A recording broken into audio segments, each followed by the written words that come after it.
E sobre... E o filho da puta, o ministro da Justiça, aquele safado fascista que era do Espírito Santo, ele negou, disse que não tinham prendido, não era um dos 19 presos, ele negou que era um crime comum, que algum bandido assaltou, matou ele. E nós tínhamos visto a prisão dele, não eu, mas outros companheiros que escaparam também, e outros que foram presos, garantiram que viram ele, ficaram com ele na cela, no DOPS, etc. Quer dizer, enfim. Essa repressão foi fodida, porque foi aí que eu deixei de ser bancário. Mas por sua vontade? Dia 20 de maio, isso quer dizer, ele foi morto dia 9, jogaram o corpo dele lá. Aí imagina a tensão naqueles dias. Começaram a prender o Oliver, que foi diretor do sindicato, foi diretor do banco também eleito, aquele diretor eleito no Banespa. Prenderam ele, prenderam a moça que trabalhava com a diretoria do banco, prenderam a Ângela. Vocês podiam prender no local de trabalho, lá no sindicato, na casa, todo lugar, não tinha nenhuma restrição. Aí eu fiquei preparado, dizendo, o Oliver está preso, ele sabe que foi eu que rodei o boletim e eu vou ter que contar e eu vou morrer, vamos matar. E eu ali preparado, um belo dia chega os agentes. Eu não sabia, eles tinham chegado mais cedo. Não, eles tinham chegado à tarde, no dia anterior, mas ninguém me falou. No dia seguinte, me chamam no departamento pessoal e 3 agentes do DOPS no balcão esperando, e eles me trancam na sala, porque o gerente do departamento pessoal tinha que assinar, liberando, porque eu estava em horário de expediente. Tinha que liberar para o DOPS levar. Só que me trancam a porta. Como ele não tinha chegado, era horário da manhã, matutino, eles trancaram a porta e me deixaram preso na sala da gerência. Por sorte, alguns colegas que eram do grupo de trabalho e tal, alguns eram contínuos, carregavam pastas e levavam de mesa em mesa. Tinha a chave reserva? A tranca era externa. Quem estava dentro não podia abrir, mas lá por fora ele precisou levar umas pastas, trazer umas pastas, ele abriu, ou ele foi por isso mesmo. Quando ele entrou na sala, só eu e ele, eu comecei a falar, olha, eu estou numa fria aqui e tal, vê se você, na hora que sair, destranca essa porta. Tem uns caras lá, você viu, os caras estão me esperando. O delegado Fleury já disse que vai me presuntar, porque o recado que ele tinha mandado é que fala pro Cláudio se entregar, porque a hora que eu pegar vou presuntar ele. E aí ele saiu da sala, não falou comigo, nem olhou para mim, ele só ouviu o que eu falei. Paulo, se você já sabe que estava sendo perseguido, que podia ser preso a qualquer momento, por que você já não entrou na clandestinidade? Porque a orientação do 1º de maio era de ser preso. Ficar preso e aguentar o tranco, não perder as posições no movimento de oposição. Nem que isso custasse a morte, né? Só que aí, o que aconteceu? Na hora que a coisa está acontecendo... O instinto falou mais alto. Né? Aí eu falei, eu vou ter que cair fora, porque estava sobrando tudo para mim. Quem rodou? Onde está o e-mail? Quem escreveu? Quem distribuiu? Não tem, eu não vou entregar ninguém, vou dizer que fui eu. Vou entregar mais alguém, vou incumpridar essa coisa. Não. Aí eu falei, até para aliviar a barra dos caras, eu fugindo, eles vão dizer foi ele, né? O diabo em pessoa é esse cara. Aí assim que ele saiu, eu fui lá experimentar, a porta estava aberta. Aí eu peguei, ajeitei. Tinha que usar gravata, aquelas coisas, né? Botei umas pastas debaixo do braço, fiz uma pose bem burguesa e passei na frente dos 3 assim. Não tinha coisa. E falei, e eles não sabiam, eles não conheciam minha cara, eles estavam ali procurando o cara, o fulano de tal, mas quem era o fulano? Eu passei, ainda dei um bom dia para eles, fui até o elevador e o elevador não chegava e os 3 ali me olhando assim meio esquisito, vacilando, sabe? Quando o cara, será que não é ele não? Será que... Aí eu... Chega o elevador, eu entro, aí tá cheio de colega, tudo. já dá cobertura. Os grupos de trabalho funcionaram. E lá embaixo tinha uns caras da direita do Domus, que é Banco Estatal, tinha aqueles pau-mandados deles também, a segurança era brava também. Época que a esquerda estava assaltando banco, aquelas coisas. Imaginei, eu comprava arma por banco. Uma merda, um dos meus serviços lá era esse. Então, agente duplo. Então, na hora de sair, eles tiveram que se enfrentar porque eles tinham feito um corredor polonês. Sabe, deram um alarme, sei lá o que, enfim.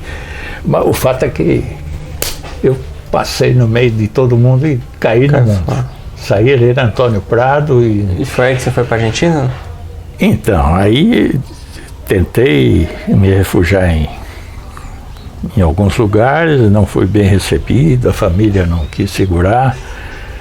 As famílias mais distantes, que tinha um lugar bom lá no meio do mato, ninguém quis segurar, eu caí fora. Aí fui para Foz do Iguaçu, passei o rio ali, no barco, e peguei um ônibus e fui para Buenos Aires.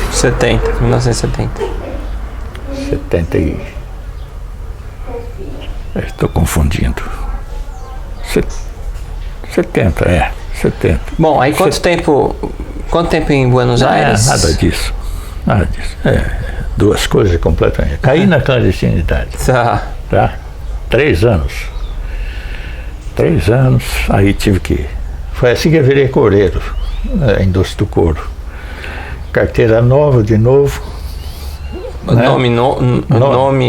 Que nome aí que você até tinha? Nome novo eu tinha. Que nome? Melhor não contar. Tinha a ver com... O Dirceu contou dele. Não era Maurílio, né? Era parecido. Mas tinha a ver com o Mouro também. Mas você continuou morando em São Paulo com uma vida nova? Continuei morando em São Paulo, na periferia. E foi o movimento, o 1º de maio, que te colocou nessa nova vida, vamos dizer assim. Não tinha estrutura nenhuma. Nós éramos meia dúzia e foi uma das épocas em que os tais contatos entre a ala operária e a ala estudantil desaparecem. Então foi ideia sua, eu vou arrumar um emprego nessa área. Claro, foi a partir dessa nova... Tinha contato, mantinha contato, mas cada vez ia se perdendo, vez mais. Foi mais você. Eles tinham medo de se encontrar comigo. A sede já era lá na Zona Leste, onde é hoje? Acho que é no Brás, né? Sede do quê? Dos Coreiros. Não.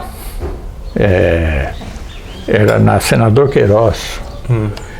Uma sala alugada. Quando é que virou lá no Brás? Depois que eu entrei aqui. Ah, você que fez? E a sede lá é do sindicato mesmo? Não, ainda passamos por uma na Luz, que é essa que eu comprei. Na Luz. Mas era uma saleta na Senador Queiroz, ao lado da Bolsa de Cereais, 645 ali. Em frente a 25 de março, a Barão do Prá, ali naquela região. E aí isso só retomou a sua identidade anterior depois da anistia? Não, aí tem a prisão mesmo, 73, aí não teve jeito. Aí foi a UBAN, né? Tá. Aí quando eu saio da UBAN, eu fui preso porque fui buscar uma carta que o Zé Ibrahim tinha mandado para mim. Ele, nos últimos dias, antes do golpe no Chile, tinha um companheiro ligado a ele, de Osasco, da Brasília, da época da greve de 68, que era nosso amigo comum. Ele ia visitar o Ibrahim no Chile e eu falei, leva uma cartinha minha, ele levou. O Ibrahim respondeu. E na tecnologia da época, não foi um pendrive, ele respondeu numa microfilmagem. Era um microfilme que tinha a cartinha dele. E esse companheiro, quando saiu de lá, foi na data do golpe. Ele foi seguido, quando ele foi entrar no Brasil, prenderam ele. Que é aquela Operação Condor, aquele negócio, pegaram o Luiz Cardoso. Era um VPR, imagine, agora tinha um... 73 ainda no Allende, né? Ex-VPR tinha virado VAR Palmares, esse pessoal, né? E o Ibrahim manda essa carta e cai o correio caiu e a Oban leu a carta. Eu nunca li até hoje, mas ela leu a carta e queria saber onde é que está esse cara. Mas será que sumiram com a carta ou deve estar em algum arquivo, hein? Então, nunca achei. Eu achei até documentos relativos à prisão e tudo, mas a carta mesmo. Mas enfim. Procurou no arquivo do Ibrahim, não tinha? Me mandaram. Eu pedi um habeas data, mandaram um arquivo grosso assim sobre coisas que eles tinham a meu respeito. Não aparece a carta. Mas enfim, eu imagina, o Oban foi terrível. Tudo que contam é aquilo mesmo, né? Ninguém escapa. Choque elétrico, porrada, judiação, 24 horas. E você só estava sobrevivendo. Você fica trancado com mais 12, 15 pessoas em cada cela. Antes de ser preso, você estava mais tranquilo, não estava em nenhum trabalho mais ousado. Eu estava criando, nós chamávamos de comitê de mobilização. Então eu tinha o comitê de mobilização metalúrgica, comitê de mobilização. Eu era coureiro, então tinha um comitê de mobilização dos coureiros, tinha dos gráficos. Mas você já estava ligado ao sindicato dos coureiros já? Eu estava ligado, porque assim que eu... Mudou a categoria, já se sentiu... Quando eu arrumei emprego mesmo, registrado, eu arrumei numa indústria do couro na Vila Romana, na Lapa. Não é? Uma indústria com 100 e poucos trabalhadores, fazia calçado e bolsa. Só um parênteses, o GG fala de uma greve que vocês fizeram na região da Lapa, foi com... muito intensa, parando toda essa região. Isso já foi nos anos 80, Fizemos uma greve de motoristas e cobradores. O Jean, não sei se era o Maluf, acho que era prefeito, Marinho Maluf, aquela turma. Já foi nos anos 90, então. E 70 e pouco. Tá. Quando ele ganhou, ganharam a prefeitura dos militares. Era o nome, prefeito nomeado, não era eleito. 70 e pouco. Era interventor, na verdade, né? O nome certo. E ele quis extinguir o cargo de cobrador. E nós fizemos um panfleto, Comitê de Mobilização dos Condutores de Veículos Coletivos. E um panfleto que eu até tinha um exemplar, no dia desse eu achei, mas... Mas aí então os coureiros participaram como por solidariedade? Não era coureiro, era um pouco antes, eu estava procurando emprego, né? Entendi. Mas a gente fez um auê na cidade com esse panfleto que, nossa senhora. Será que foi esse que o GG Não sei se foi esse. Porque quando eu perguntei... A gente fez panfletários assim, coureiros, ele sabe lembrou que, na verdade, não tínhamos nenhum dos motoristas. E eu aceito aquela aguinha depois, né? Nossos amigos motoristas estavam todos presos. E aí resolvemos representá-los. E gente de várias categorias que eram usuários de ônibus. Mas nós fomos para os pontos, nos bairros e nos horários mais... e fizemos aquelas panfletagens relâmpagos. Olha, quem está saudando a sua presença. Isso antes da sua prisão na clandestinidade. Isso, antes de ser coureiro. Em 71, foi mais ou menos nessa época, 71, 72, eu comecei a trabalhar. Claro, não tinha perspectiva de me tornar sindicalista coureiro. Estava lá para não morrer de fome, né? Lógico. E Tuca, vem cá. Tuquinha. Eu tinha me casado pela primeira vez, não era a norma.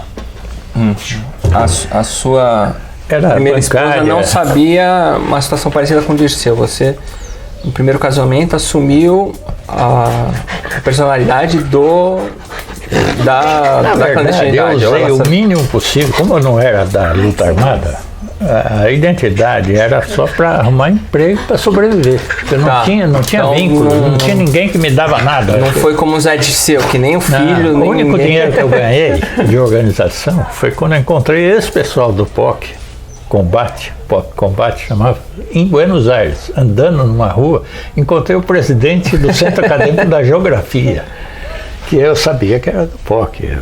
menino. Aí ele, Paulo, você aqui e tal, você tinha acabado de ver aquela leva de brasileiro por causa do golpe do Chile.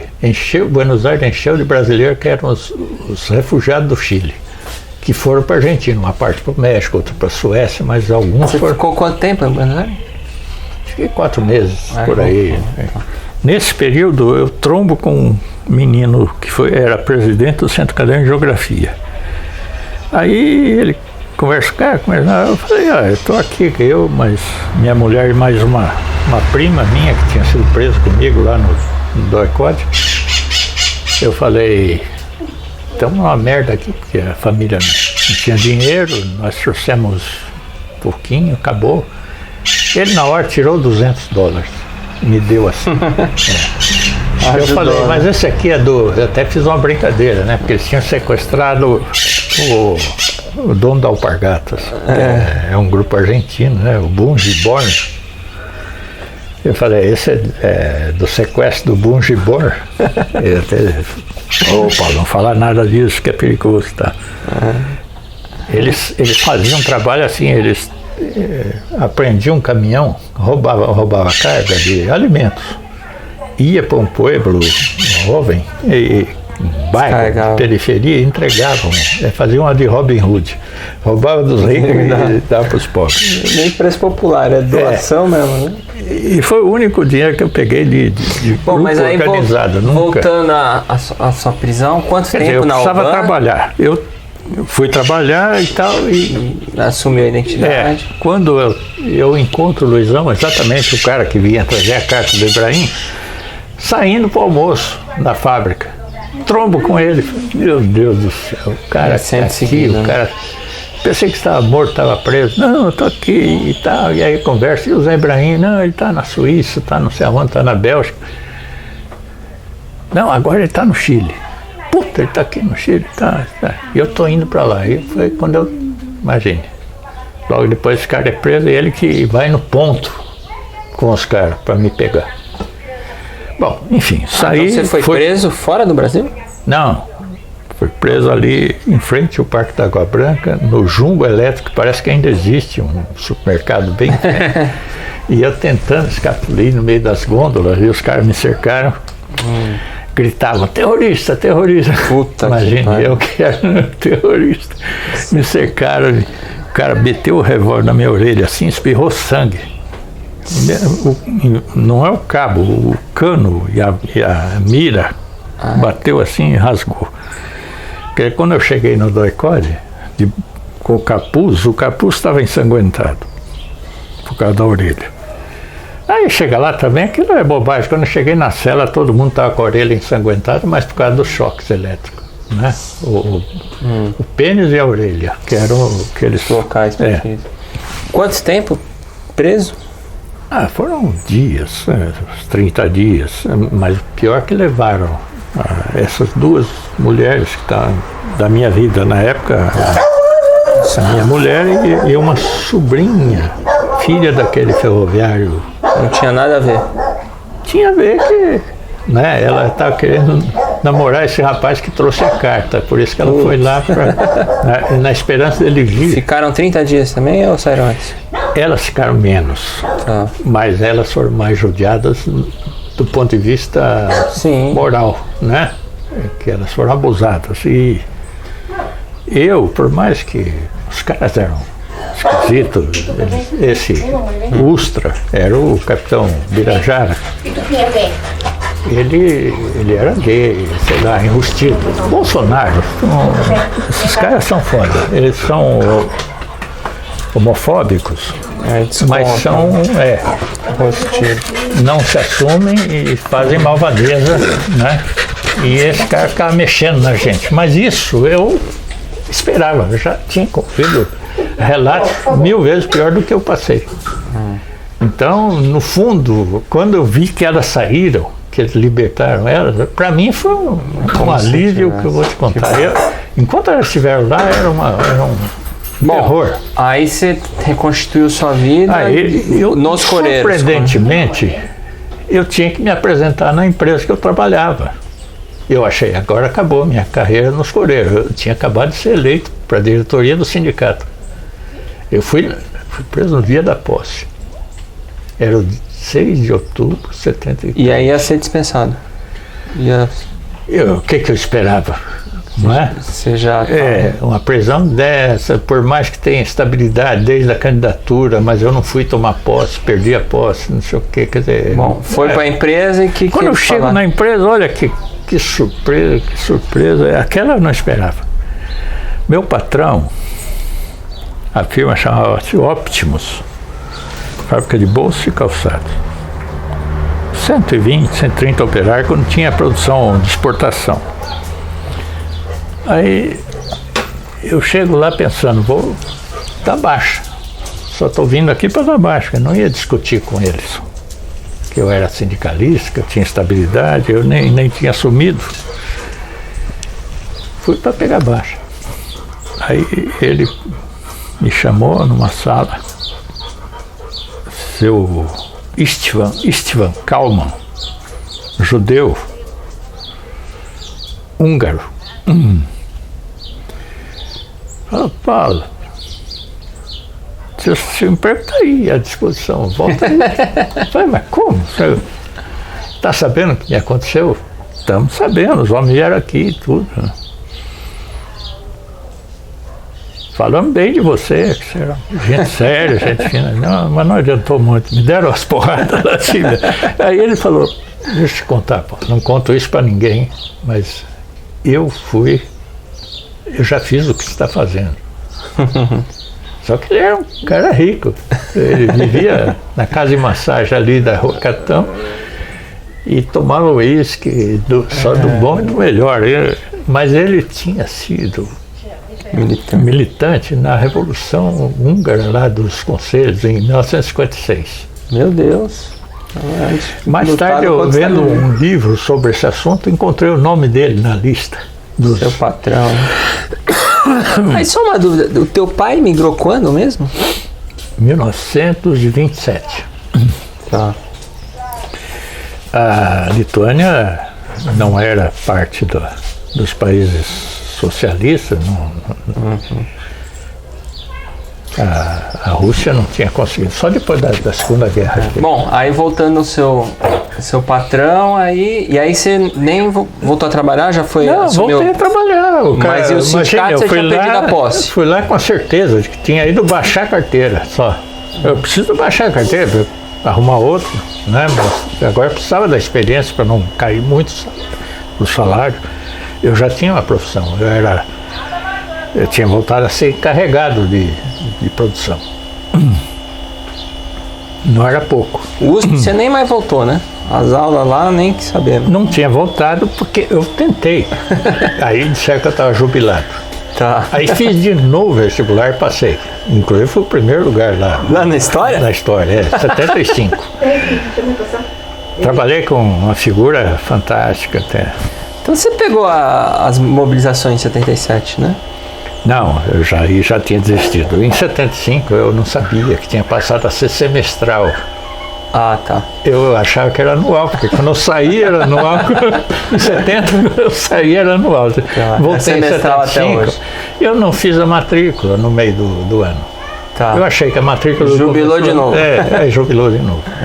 Aí eu perdi a paciência. Bom, e aí quando que você entrou no sindicato dos coreiros? Não, aí em 71, já final de 71, 72, eu já estava... Já estava, mas aí na diretora, dirigente. Associado, né? Depois de 73, dia 8 de outubro, era 6 de outubro, mas depois eu mudei para 8 de outubro em homenagem a... Che Guevara. Mas você não foi da BR8, outubro, não, né? Estava marcada a posse e eu fui preso exatamente alguns minutos antes da posse. Não, sim. Aí, um mês preso, retoma o emprego e Vou quando... para a Argentina, passo 4 meses e quando eu volto, pensando que não tinha mais emprego, o patrão me oferece para voltar a trabalhar. E aí, quando que você conseguiu assumir aí eu passei um ano pleiteando na delegacia de trabalho. Ah, tá. Entende? E tal, no final, o sindicato pediu, os colegas pediram. Que era 3 anos só a próxima eleição, né? Tinha passado a ser 2 anos, ainda era 2 anos, estava passando, o próximo seria 3 anos. Ou seja, 76. É. Mas aí você conseguiu tomar posse nessa gestão ainda? 76, aí sim, consegui tomar posse, finalmente. E interessante que a Delegacia de Trabalho pediu minhas informações no DOPS e por sorte a UBAN tinha brigado, o DOI-CODE tinha brigado com o DOPS. Tinham rompido, acho que eles tinham matado um cara que o outro queria prender e torturar antes, uma coisa assim. Polícia Civil e Militar, o fato né? é que é o seguinte, não constou nada Sorte. no DOPS. De fato eu não tinha passado pelo DOPS, tinha passado pelo DOI-CODE. Mas aí eu tomo posse. 74? 76. 76, tá? É. E foi aí que você se encontrou com o Lula. Bom, vamos partir daqui então. Encontro com o Lula. Aí o Barelli. Mas aí você não era presidente ainda, né? Você era só da diretoria. Eu era o segundo, eu era o secretário, eu era a diretoria de 3 só. Você vai ser eleito na próxima eleição em Isso. 76, exatamente. 76. Aí eu encabeço a chapa. E foi o encontro com o Lula foi já como presidente. Foi. Então- No final de 76. Então vamos começar com o PT agora. Aí tinha eleição no Diese. Tá. Eleição no Diese. Meu sindicato era fundador. O sindicato tinha sido do PCB o tempo todo, até a intervenção em 64. Remígio Perotti, o presidente, Cassado, Manuel Ribeiro, tesoureiro, tudo. Tinha 20 células do PCB, para você ter uma ideia, no Curtume Franco Brasileiro, que era grande empresa, era uma multinacional. Primeiro ficava ali onde tem a chamada Rua do Curtume, ali na Água Branca, onde tem Brasil para Cristo. Aquilo lá é um edifício, e mais aquela pizzaria da esquina, um negócio assim, bem na esquina. Qual bairro? É lá na... Na Água Branca, Tá. ali no início da Guaicurus. Tá. Bem no lugar. Rua do Curtume. É. Rua Onde do é hoje Curtume. perto do Sesc, né? Sesc Pompeia. Esse nome é por causa do Curtume Franco Brasileiro. Depois eles mudam, em 53, a greve de 53 já é lá em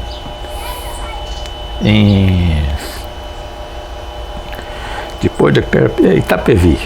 Não, Itapevi não. É em Barueri. E aí eles mudam para Barueri. Agora vem cá, Paulo.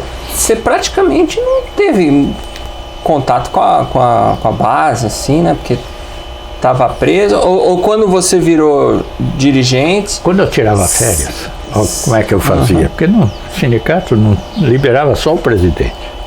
E olha lá, era 250 sócios só. Você só vai ser liberado em 76 como presidente, né? 77. 77, tá. Porque aí eu sofro um golpe também.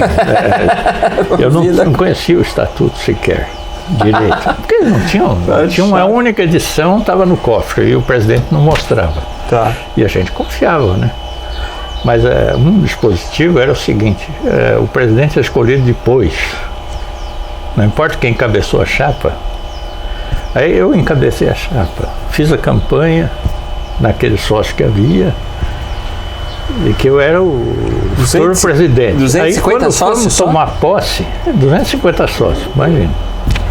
Quando eu fui tomar posse, chega um cara, o maior cara de pau ali, e fala, eu fui escolhido, você estava ausente, aquela coisa, né? Aí eu esperei, tinha que esperar, e o cara aprontou lá, a gente chamou a reunião de diretoria e fez a coisa direito, né? Mudou o estatuto, não pode ser mais assim. Não. Bom, enfim, quando eu assumo, tinha um tal de Lopes, eu esqueci o primeiro nome, ele era presidente da Federação dos Químicos, uma pessoa assim interessante.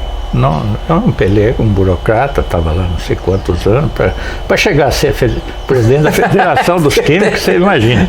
Mas era uma figura interessante, uma pessoa que tentava agir com honestidade, sim, de propósito. Assim. Falava as coisas com clareza, depois cumpria o que ele falava, sabe? Era uma figura interessante. E o Barelli, eu tinha companheiros lá trabalhando com ele e eles contaram para o Barelli, olha, o Sindicato dos Couros agora vai ter um novo presidente, não sei o quê. E o Barelli, quando foi formar a diretoria, embora ele fosse o diretor técnico, ele não era trabalhador, ele não era sindicato. Barelli foi indicado pelos metalúrgicos de São Paulo ou não? Não, o Barelli era o economista do Diese. Tá. Né? Então o Diese tinha um diretor técnico, que era desde a fundação, desde 55. O Barelli mas eles não eram indicados pelos sindicatos? Era, mas não necessariamente. Ninguém tirou o Barelli, desde a fundação, né? Walter Barelli, economista. Então era o economista dos trabalhadores. Né? Na verdade, é o esquema do partidão, né? Tá. Esquema velho. E apesar de tudo, o Barelli sugeriu ao Lopes, esse da federação, olha, põe o Paulo lá, não sei o quê. Então, foi assim, coisa de bastidor. O fato é que eu entrei numa diretoria, estava o Hugo Pérez, estava o Sinésio dos Borracheiros, o Lula. Se não me engano... Lula foi diretor do Diese? Foi aí que eu entrei em contato com o Lula. A gente se encontrava na reunião de diretoria. Vocês calculavam lá o arroxo, né? Em 77... Foi a campanha o Barelli traz para nós... Os 34%. Isso, exatamente. Que o governo havia manipulado os índices de inflação do IBGE de modo que ele tinha dado um reajuste que era metade do que a inflação do ano... Comeu. 73 para 74, não era nem a do ano anterior, era de alguns anos anteriores. E aí nós pegamos isso para valer e denunciamos o movimento. Foi na gestão de vocês que vocês conseguiram? Foi a nossa gestão. E o economista que calculou isso aí, quem que foi? Foi o Barelli? Não? Barelli, o Walter Barelli. Tá. E então, nós gostávamos muito do Barelli. Ele era um cara assim, nos limites do sindicalismo melhor que tinha na época, era a turma do Partidão.